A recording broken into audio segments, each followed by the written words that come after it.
Yo everyone, what's up? Welcome to Tutu on Happiness. So this is the second attempt at this podcast.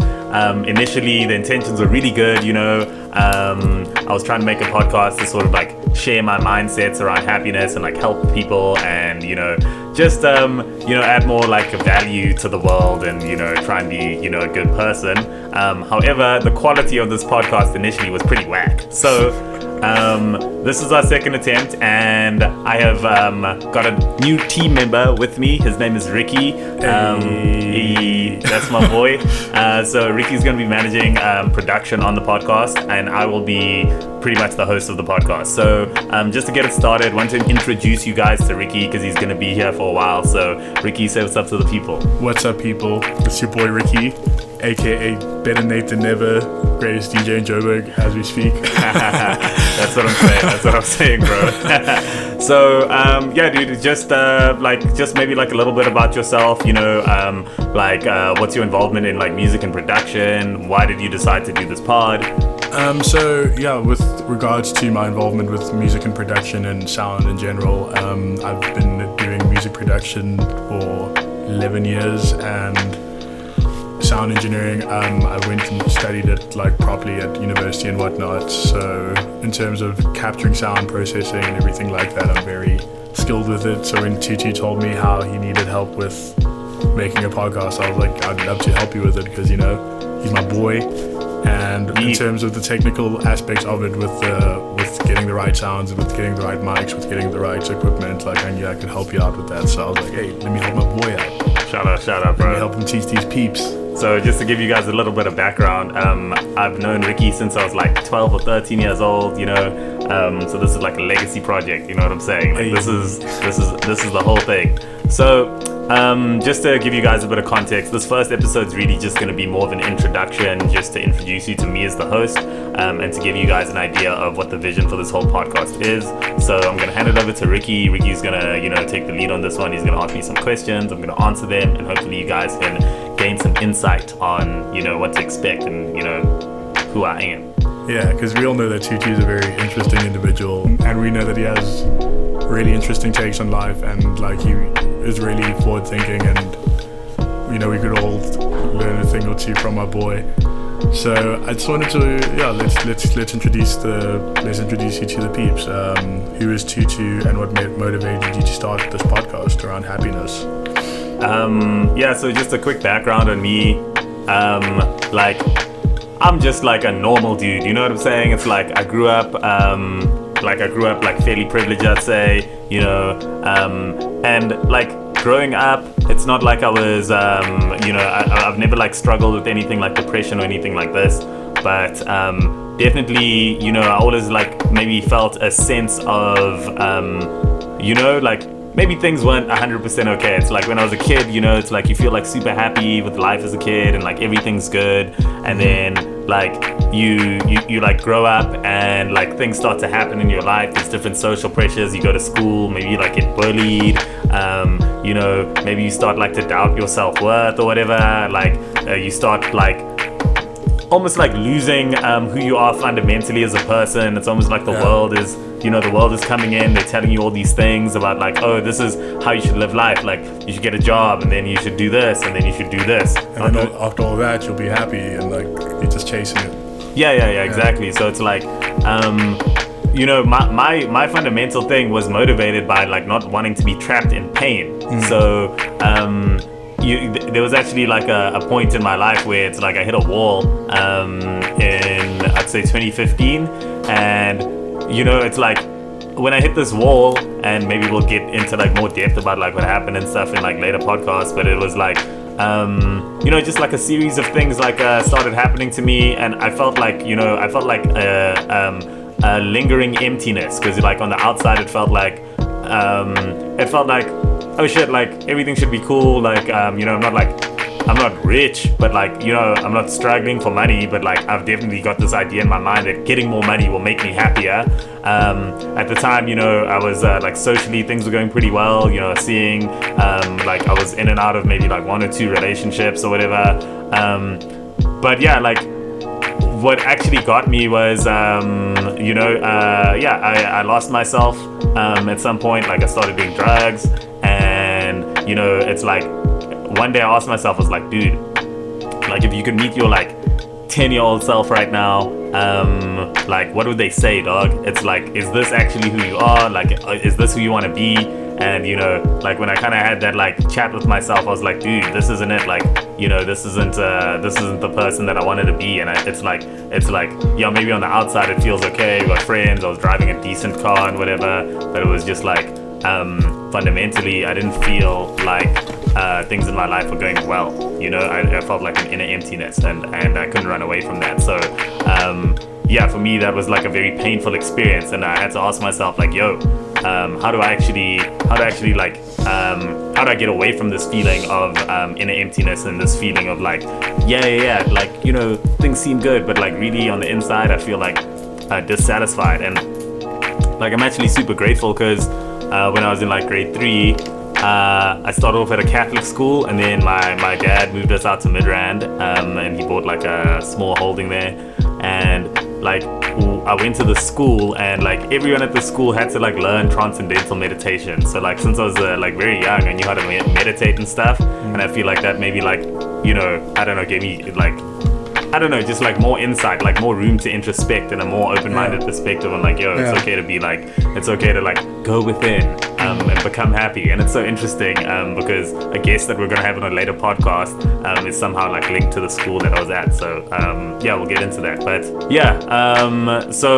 what motivated me is I just decided to become a happier guy, and like I just felt like that wasn't it. So after I hit that wall, I was like, okay, dude, you got to make some serious changes.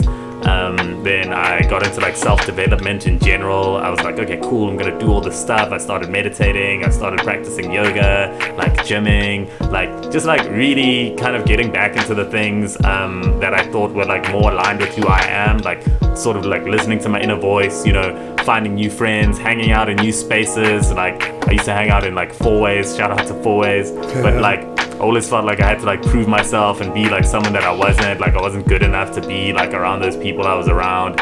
At some point I just decided to branch out and like explore life.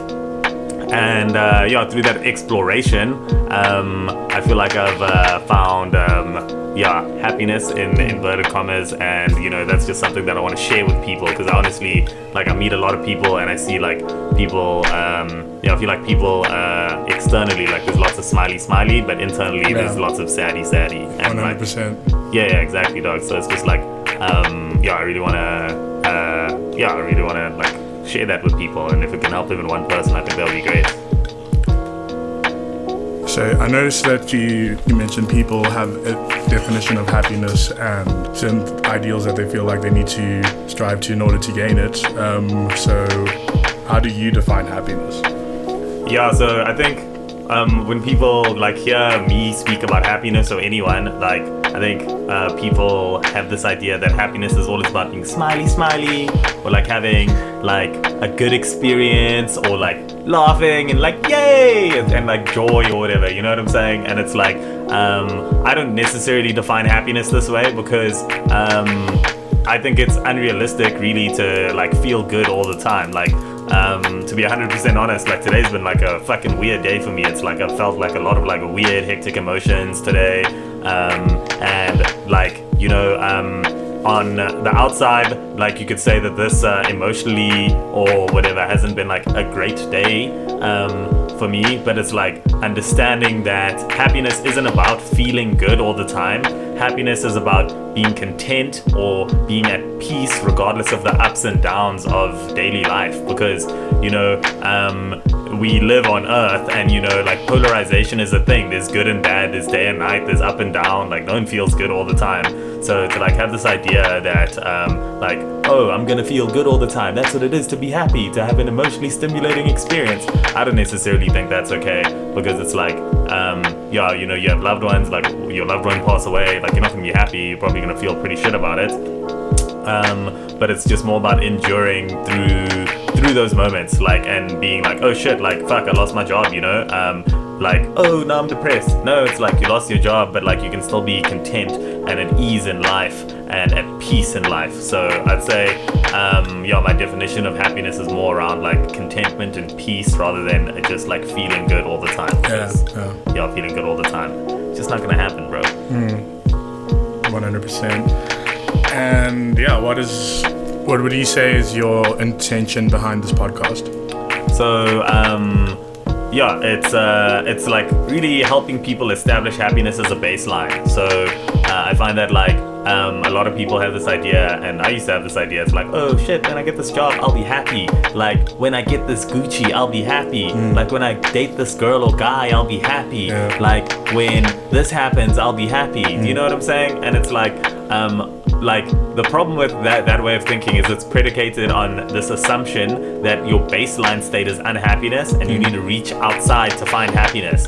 And the problem with that is that like if you think like that, like you're on very shaky ground, because at some point like the thing that you're reaching for won't be there, then you just are going to be like depressed and fucked. So it's like you really don't want to be in that spot. It's like it's really just being about like happiness is my baseline state, and like based on my previous definition of happiness, like that's the baseline. Like all these other things that happen in my life, the like accolades, the successes, the travels, the relationships, the money, the whatever it is that you think is going to make you happy, the quote unquote pleasurable experiences, like regardless of that, like you can be fine. It's like, oh shit, now I'm incarcerated, like it sucks, I have no freedom. But like, can you still find happiness in that moment? Can you still be happiness in that moment? So rather than finding happiness externally, helping people like realize that happiness internally, you know, like so I mean, if I had one goal or intention for that, it would be to somehow like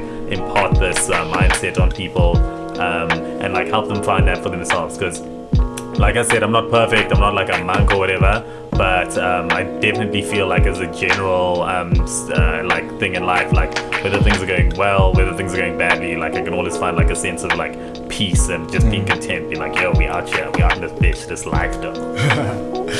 All right, and what can people expect from the podcast? So like number one thing I'd say is like authenticity, like genuine vibes. Like it's not intended to be perfect, you know, none of this shit is really scripted. It's like, you know, we're gonna have a lot of guests on here. You can expect me to share my mindsets, like share different practices that I've used along the way, because it's very tough to say for like a random listener, but like people that have actually known me and known me for years, they kind of like know, like if you've seen where I used to be and where I am now, and even like just generally like people that know me now, like I often get people say, oh my gosh, Tutu, like you're so at ease and calm, you're a healer, like all this stuff. Actually, it's so interesting. Shout out to Angela, because a few years ago, a friend of mine, Angela, and I, we were like sitting at a restaurant having coffee before a yoga session, and she was just like, yo, Tutu, like I get this crazy feeling, bro. Like I get this feeling that like you're supposed to somehow like help people, like you're supposed to share some sort of message. And like my whole life I felt like I've had this gift around speaking. Like people always be like, oh, you've got a voice for radio and a face for radio. No, but it's like you've got the voice for radio, dog, you should speak. Like I used to do public speaking in school, so I am divulging here, but it's like, you know, shout out to Angela for that, like, you know, being like, dude, you should do this stuff. So you guys can just expect positive vibes. Like I'm gonna do my best to like share what I know, and it's also a journey for me, because like I still learn every day. Like right now I'm in a place in my life where like through my whole self-development journey, there's like things that I've like just had blind spots around and like missed, and like now I'm just like really going through it, and it's like I'm going through it and I'm growing through it, and it's like there's people that we can speak to on the pod together, and we can learn and we can ask questions together. Mindsets, practices, you know, different guests on here. And really the thing that I'm the most excited to talk about, like the number one topic that I'm very, very, very, very, very keen to speak about, is this thing called the Enneagram, which completely changed my whole life. Like I'd been doing self-development for years, and I came across this thing, and it was the most poignant thing. You like, because people are different. So it was like the one thing that was like, yo dog, this is you, this is like how you become more self-aware. These are your blind spots. These are the things that you personally need to do to evolve. Because I was chatting to Ricky earlier about this stuff, and it's like, you know, there might be like general things, and like, so the next episode is actually going to be something quite general. It's going to be around gratitude, and I feel like gratitude is something that can help everyone. But like, really, as you go deeper, like, everyone has a different perspective on life. Everyone has a different vice, and everyone has a different virtue, so to speak, you know. So it's like understanding what your personal path to self-development is, what your personal path to becoming a healthy, happier person, like with a better like mental well-being is. It's different for everyone. So this is like really the thing that I'm the most excited to talk about. But for the first couple of episodes, we're just gonna be like recapping the general stuff that I used to speak about, and then I'm gonna ideally get this this lady on. Her name's Pam. She's amazing. Nice. And we're gonna go into a deep dive on the Enneagram. And yeah, I mean, like, when I say this stuff changed my life, it's like all the years of shit that I did prior to that were like maybe like 25% of the development, and 75% came from that. So that's what you guys can expect. Good vibes, good energies. So yeah, next episode is coming soon, very soon. We're gonna try and do these every 2 weeks. We're gonna try and keep them pretty short. And yeah, the next one's definitely gonna be around gratitude. So thank you guys for listening to the introduction. Ricky, thank you so much for, you know, jumping in as the host, being on the production. I hope the sound quality is gonna be dope. I know it's gonna be dope. Ricky's the best. Shout out to you guys for listening. I love you guys. I appreciate you guys. And ideally, I want y'all to love and appreciate yourselves, because that's what this whole thing's about.